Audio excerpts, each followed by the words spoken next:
thumbs up. This is good. I've got thumbs up. Okay, so I'm going to talk about the types of prototypes. So what are the options? So digital prototypes generally fit into 3 categories. There are lots of different options, but in the digital world, we talk about them in 3 categories. So we've got paper, interactive design, and code. So first I'm going to talk about paper prototypes. So they're a really good way to put your idea to the test, to get it on paper, pun intended. You can plan your user journey really quickly. It takes only minutes to create a few different variations of a user journey. It's like rapid iterations, which is really, really good.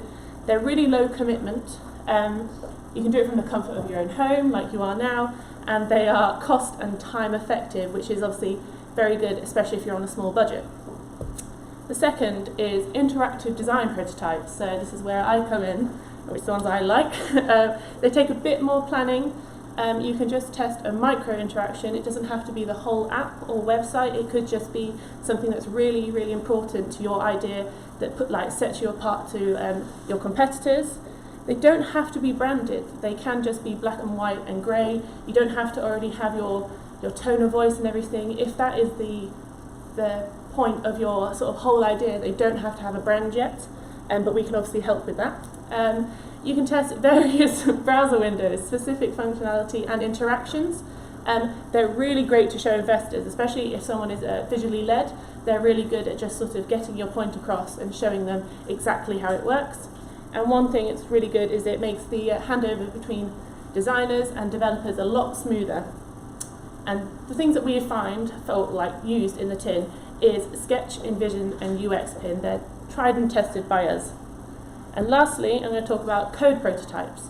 So these are good when exploring whether something is technically possible.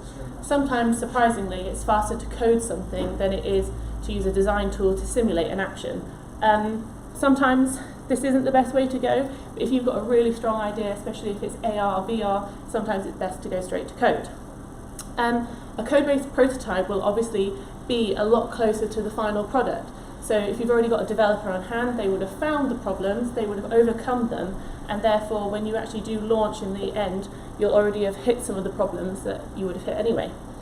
One thing is that they take a whole team of specialists, and as we learned from the BAR, they tend to be quite expensive and a bit sort of, I'll let Jamie explain this. So I think quite a few people who are out there were at the BAR, and I just thought it was a really good point to jump in here, just to add to Anushka's point, is that we really learned a lot from that.